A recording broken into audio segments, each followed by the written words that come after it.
Ever wondered who the governor is and what their role is according to the Indian constitution?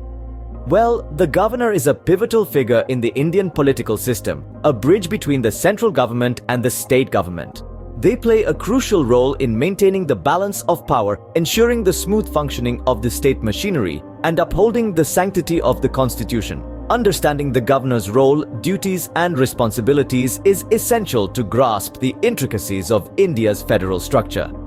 It's about appreciating the delicate dance of democracy, where each role, each responsibility, each duty has a part to play in the grand scheme of things.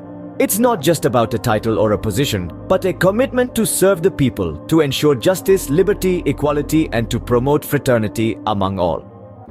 So, are you ready to unravel the mystery of the governor's role in the Indian political system? Let's dive in. Knowing who can become a governor is the first step in understanding this important role. Let's delve into the eligibility criteria as laid down by the Indian Constitution, which is the guiding document in this context. First and foremost, the candidate must be a citizen of India. This requirement is fundamental as it ensures that the person at the helm of a state's administration has a deep-rooted connection and understanding of the country's culture, ethos, and socio-economic realities. Next comes the age criterion. The prospective candidate should be at least 35 years old. Age is often associated with wisdom and experience, and the Constitution recognizes this by setting this minimum age requirement. It ensures that the person occupying this high office has had ample time to gather life experiences and mature perspectives, which are crucial for sound decision-making. Now let's move to the next prerequisite. The individual should not hold any office of profit under the Indian government, or the government of any state, or under any local or other authority. This provision is in place to prevent any potential conflicts of interest that could compromise the impartiality and integrity of the governor's office. Another interesting requirement is that the person should not be a member of either House of Parliament or House of any state. If a member of any such house is appointed as a governor, they are deemed to have vacated their seat in that house on the date on which they enter upon their office as governor. Lastly, the candidate must have no criminal record. It's self-explanatory why this is important. The person leading a state should have a clean record, setting a good example for the citizens and maintaining the dignity of the office. So to sum it up, the eligibility criteria for becoming a governor in India include being an Indian citizen, being at least 35 years old, not holding any office of profit, not being a member of either House of Parliament or House of any state, and having a clean criminal record. Now that we know who can become a governor, let's explore what exactly they do. The role of a governor is multifaceted and crucial for the function of the state. The governor, as the constitutional head of the state, carries out a variety of roles and responsibilities that are pivotal to the state's functioning. Firstly, let's delve into the legislative powers of the governor. The governor has the authority to summon, prorogue, and dissolve the state legislature. They can also address the legislative assembly or council, laying down the administrative policies of the state.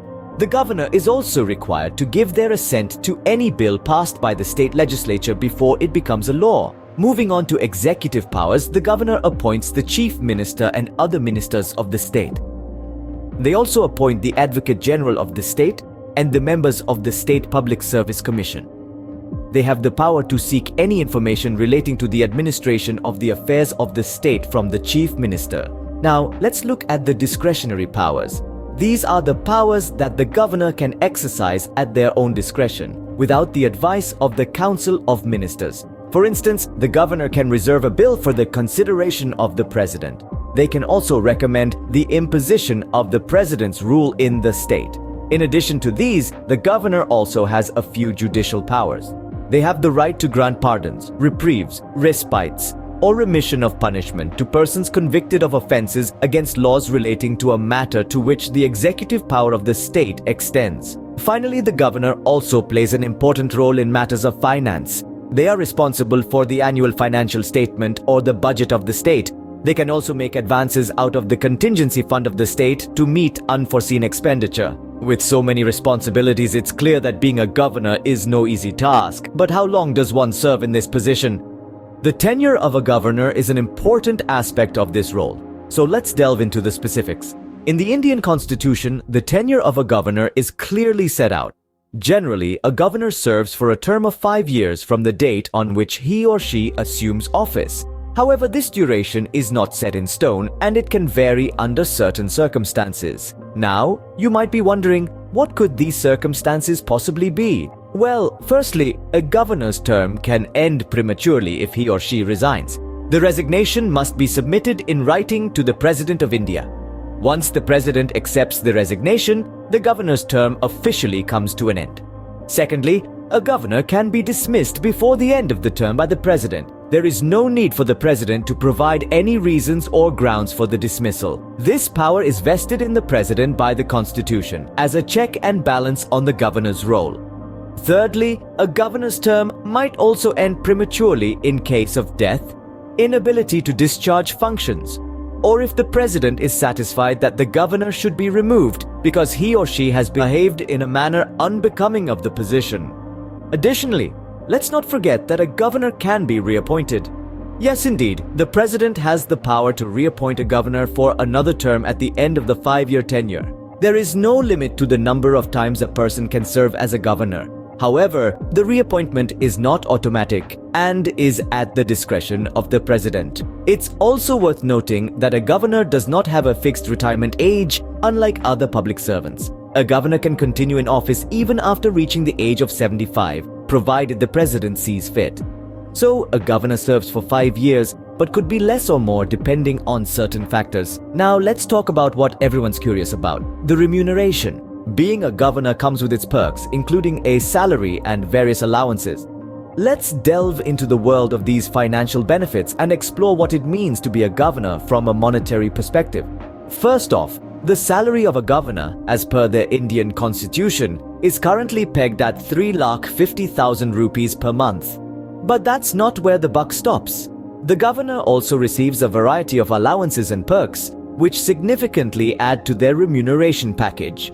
These benefits include a fully furnished residence at no cost, complete with staff to maintain it. The residence also comes with utilities such as electricity and water, all covered by the state. In addition to this, the governor is provided with a car for official use and security personnel for protection. When it comes to travel, the governor doesn't have to worry about expenses either. All official trips, whether within the state or outside, are taken care of. This includes airfare, accommodation, and even incidental expenses. Now, let's put this into perspective by comparing the governor's salary to other high-ranking officials. For instance, the President of India earns 5 lakh rupees per month, while the Vice President earns 4 lakh rupees. Compared to these figures, the governor's salary might seem lesser. However, when you factor in the allowances and perks that a governor receives, the gap narrows considerably. It's also important to note that the governor's salary and allowances are exempt from income tax, which is a significant advantage. In conclusion, the financial remuneration of a governor goes beyond the basic salary. It's a comprehensive package that includes a variety of benefits, ensuring that the governor can perform their duties without financial concerns. So, being a governor not only carries immense responsibilities but also comes with a substantial remuneration package. So, we've taken a journey through the world of a governor in the Indian political system. We've discovered that to qualify for this position, one must be an Indian citizen, at least 35 years old, and should not hold any office of profit. The governor's role is multifaceted, ranging from legislative responsibilities to the power of pardoning.